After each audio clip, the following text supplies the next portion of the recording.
Here full of friends, family, local leaders, activists to celebrate something wonderful kicking off.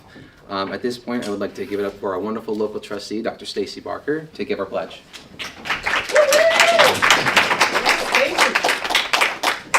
Here full of friends, family. Please stand for the pledges of allegiance to the national flag and the state flag.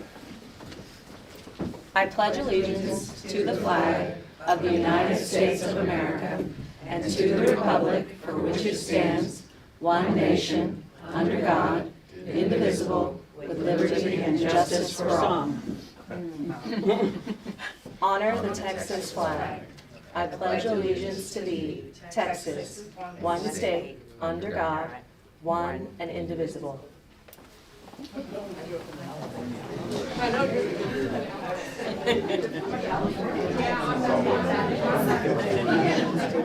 All right, thank you so much, everyone. Real quick, at this point, I would like to introduce our Vice Chair, Amy Taylor, to kick things off.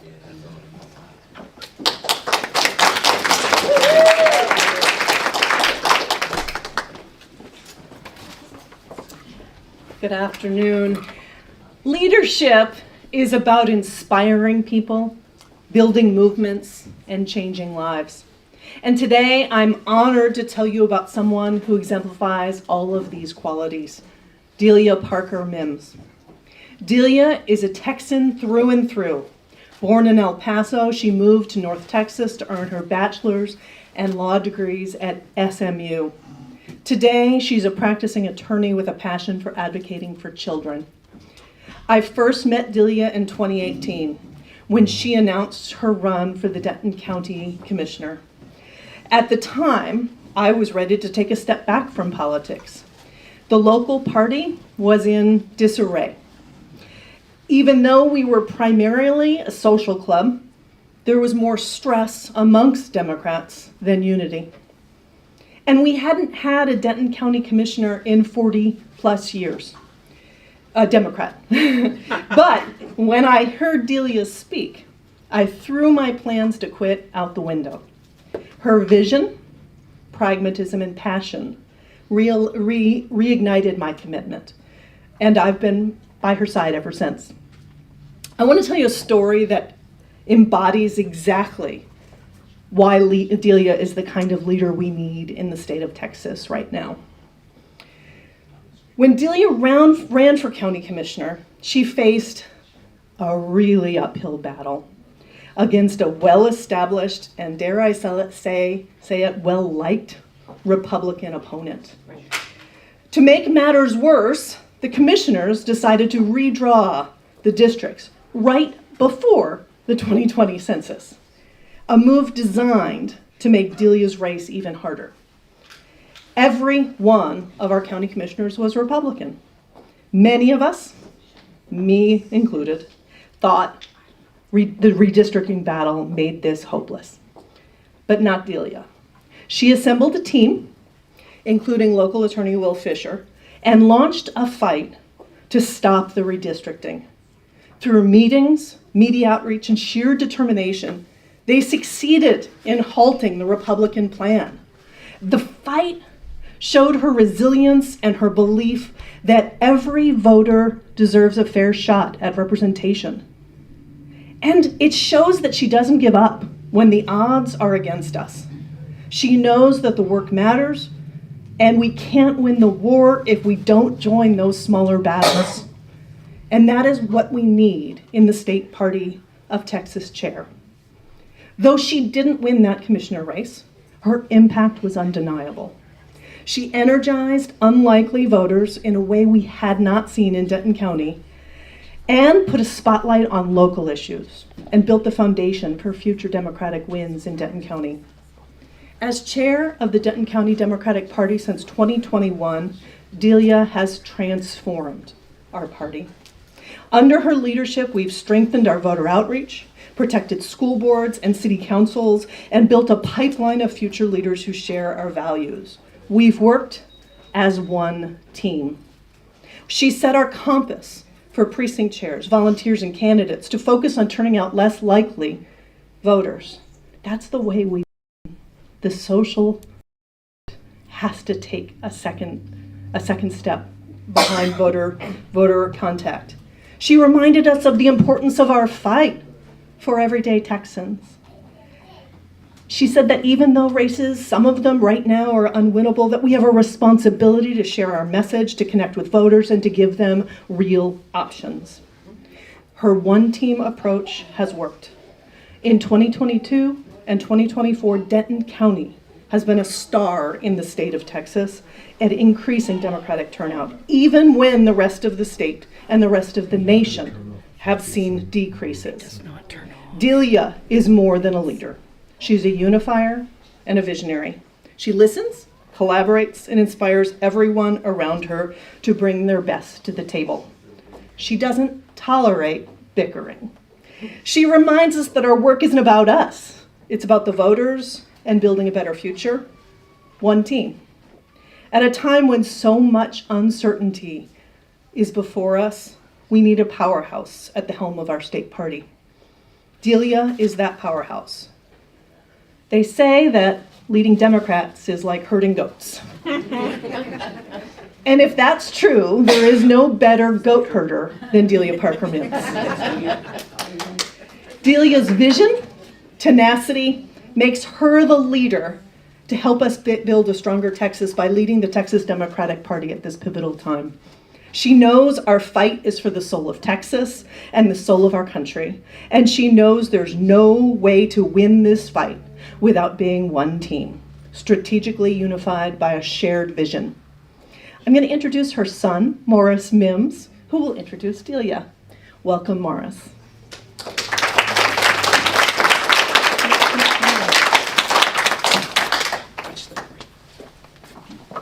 Hello. I have the honor of introducing someone who is more than just her titles. Yes, she's a high-powered lawyer, a wife, a sister, a friend, and my mother. But she's not running on her identities. She's running on her track record and her vision for all of us. She's a leader with a history of success. Success advocating for fairness and justice. Success leading the Denton County Democratic Party with courage. Success standing up to all the injustices that we all face. Success inspiring young people to become patriots. Success fighting for everyone to have a chance at the American dream. A dream that promises opportunity, prosperity, and a chance for greatness to every American. She stands for respect, for life, for liberty, and the pursuit of happiness for all Texans. When people's lives are falling apart, she's the one they call to put the pieces back together. And now she's ready to lead Texas into a future of strength, unity, and prosperity. It's time for us to put Texas back on the path to greatness. Please join me in welcoming the next great leader of our state. Stand up on your feet for Delia Parker-Mims.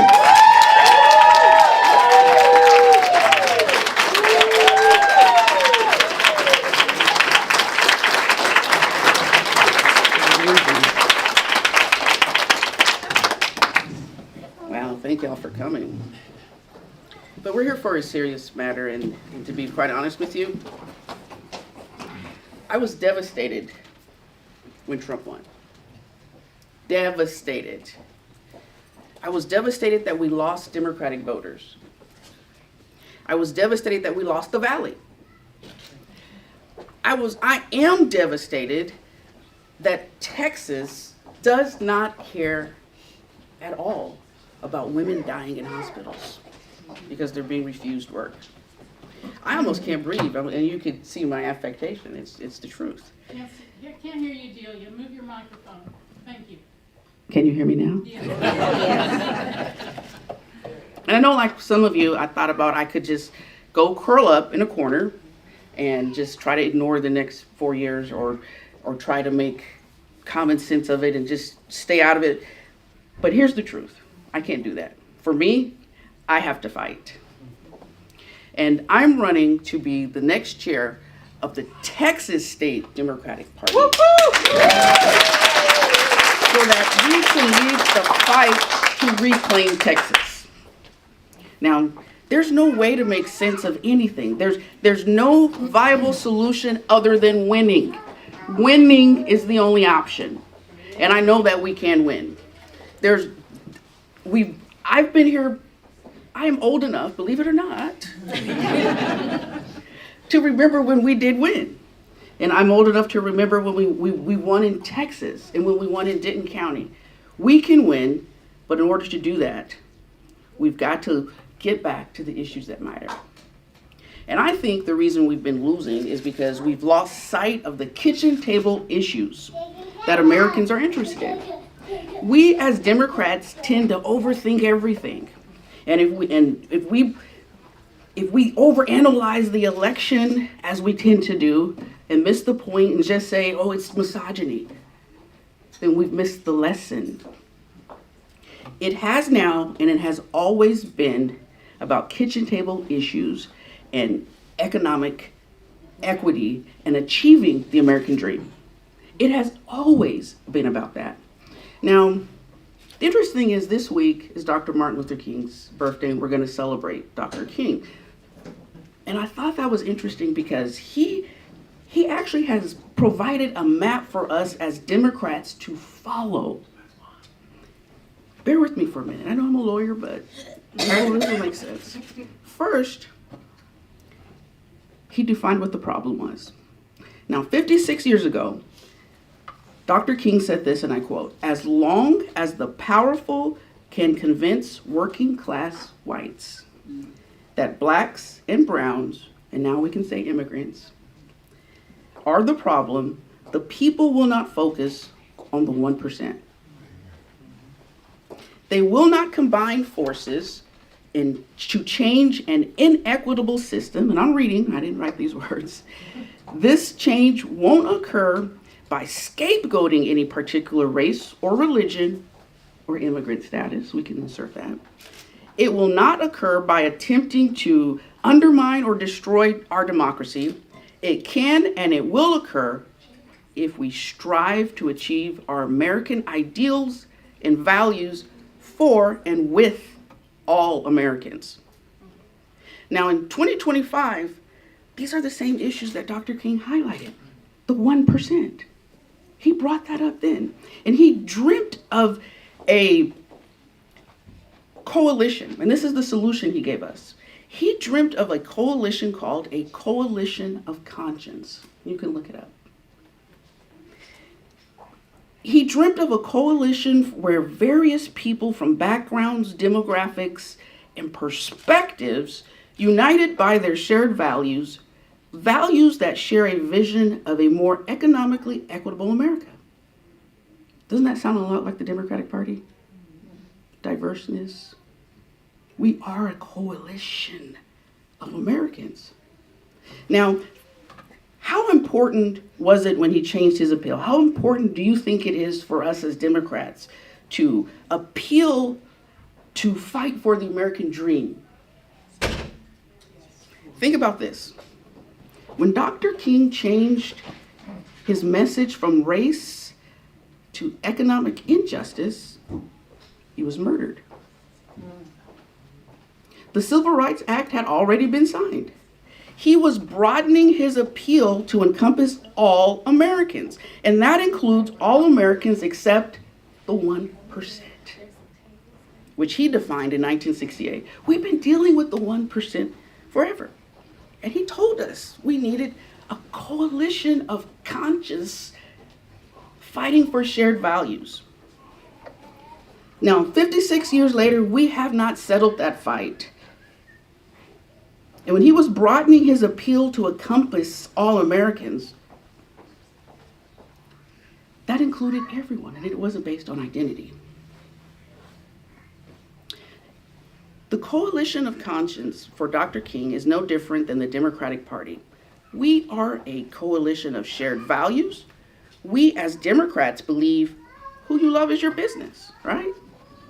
What you read is your decision. Who you marry ought not be a discussion with the federal government.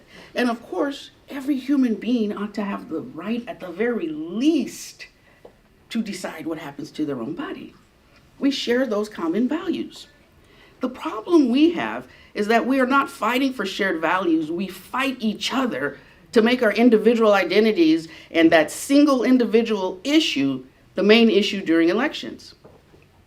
And then we wonder why we can't even convince each other, let alone independents, to go to the polls. We're not talking about issues affecting the American dream. And it has always been about kitchen table issues. We must get away from identity politics and judge our candidates on whether or not they share our basic values to achieve the American dream. You want to know who I am as a candidate?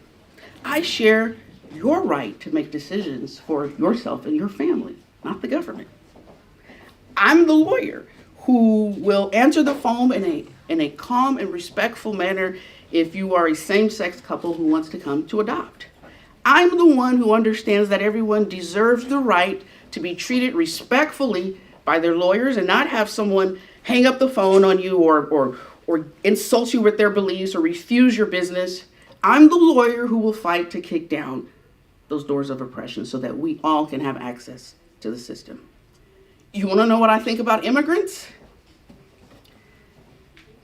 I'm the friend who cried at the age of 53. When my best friend from El Paso told me she had just become a United States citizen, I cried because I didn't know that she wasn't a citizen. She was just my friend. She was voted most athletic. She was the drum major. She now is a high earner. She's part of the PTA. I didn't think about it. I didn't know that. But I cried because it was during the time period where immigrants were being spoken of so poorly. And I felt, how did she feel? Did that make her feel scared?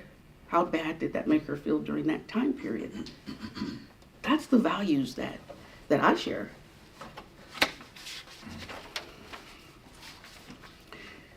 I'm the daughter of a Vietnam veteran and a waitress. I grew up poor, but I didn't know I was poor because I had access to resources. The things my parents imparted into me have shaped the way I have lived my life and my professional path to uplift others. My father received medals for going back in Vietnam into the jungles to rescue young lost soldiers because they couldn't read a map. And my mom was a waitress. She was in El Paso, Texas for 30 years at Fort Bliss Officers Club. And I remember she would come home sometimes past midnight, cold and tired, and she'd always pray by her bed. My father and my mother taught me there is something bigger than myself and that people are worth fighting for. So that is why I'm running for state chair. I am running to fight for the state of Texas. It is time to fight for Texas. And we as Democrats, we do not have to agree on every single issue, but we must agree on the same values to achieve the American dream. We must work together and become one team. Yes. The Democratic Party is at a crossroads where we can continue to move in a self-destructive manner and continue to lose and eventually move into an authoritarian country as we are in the state of Texas. Or we can learn from our past mistakes and the lessons of the past to move forward. Martin Luther King gave us the blueprint, and the Democratic Party is that blueprint. We are that coalition of conscience he dreamed of. And we are a big tent party. That's our strength and it's our weakness. Currently, we are letting the weakness define who we are by causing us to use identity and single issues against one another instead of being a party that defines issues inclusively of all Americans in need. We can win in Texas. But what we need to do is move forward together as one team, one identity, and that being Texas Democrats, one team. A coalition of many identities united by our shared values, values that share a vision of a more economically equitable America. We do that by turning out the vote, increasing Democratic and independent turnout. We stopped messaging to Republicans because by now we should have learned that we will never convince enough Republicans to vote for Democrats. We have to message to win, and we have to message to those inclusive issues. And we've got to be ready by 2030. You want a date? It's 2030, when we have the opportunity to change the maps. And we've got to be ready. But here's the thing, the road to flipping Texas goes straight through our county parties. We will flip Texas not because of the top of the ticket, but because of those down ballot candidates. Those down ballot candidates who are knocking on doors, hosting town halls, and getting the message out. These candidates are fueled by the efforts of the county parties, increasing voter turnout, registering voters, and getting them to the polls. Our county parties need resources, not just money. They need resources to help them develop organizational structures to increase volunteerism, create consistent fundraising tools, fill precinct chair spots, and engage with voters. And guess what? I speak county party language. I've been successful doing just that in Denton County. In the 2 election cycles I've been chair of the Denton County Party, has been the largest county, you write it twice when you're in school, has been the largest county in the state of Texas to increase Democratic turnout.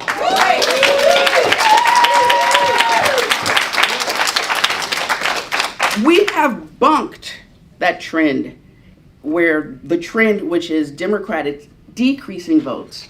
We've bunked that trend for Texas, and we bunked it for the nation. In Denton County, we are increasing Democratic voters.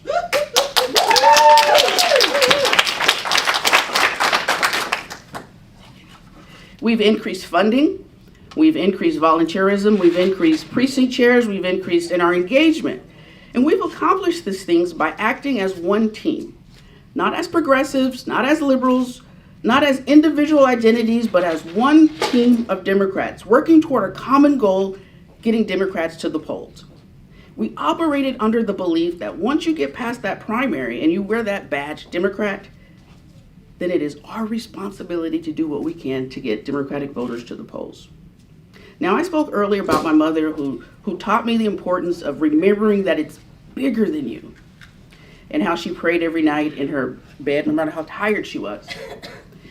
And in her final moments, as she was in hospice in our home, she lay on her back with her hands still in the praying position while she was transitioning. Still teaching myself and my children that it's bigger than you. She taught me that true values last a lifetime. And this isn't about her belief and whether you believe like I do. This is about knowing that there is something bigger than you and worth fighting for, worth getting up for, worth making one more phone call, worth doing one more block walk, worth making one more donation. Saving democracy and restoring Texas is bigger than our individual selves. I'm a 5th generation Texan, and I'm running because the Texas Democrats need a proven leader who isn't afraid to fight and understands that the vision is bigger than the self. I'm Delia Parker-Mims, and I'm running for state Democratic Party chair. And I'm running because it is time that Texas had a fighting team and a fighting chance. I need your support. And if you are on the SDEC listening and you're a member of that caucus, I need your vote so that we can move Texas Democrats into one team. Thank you.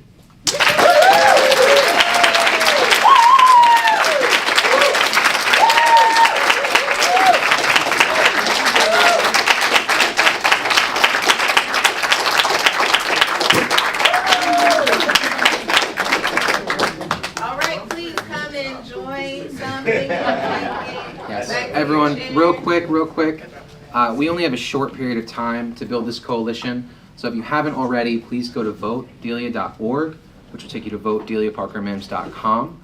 and sign up for our mailing list. There will be a link for donations to get Delia across the state and to make connections going out very soon. And I would encourage everyone here to find 5 people to also sign up so we can build this coalition very quickly. So again, it's votedelia.org, and I'm not doing questions. Thank you so much. We're gonna get this done. But we don't know how to do it. We don't know how to do it.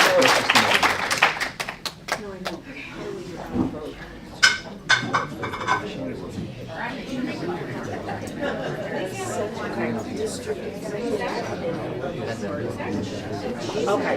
All right. See, I don't think people know what to do. I mean, it's just